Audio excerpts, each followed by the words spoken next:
కొంచెం అందరూ ఆరండమ్మా. Happy wedding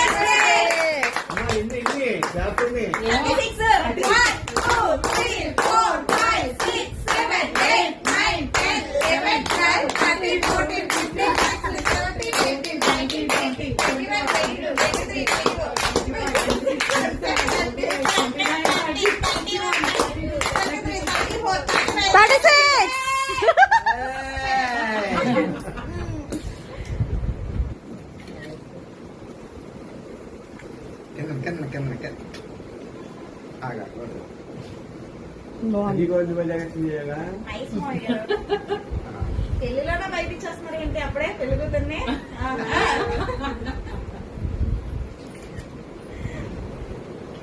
వెళ్ళండి పెద్దలమ్మా. నెక్స్ట్ చిన్నోయ చిన్నది వెళ్ళండమ్మా. పెళ్లి చేసి లాస్ట్ లో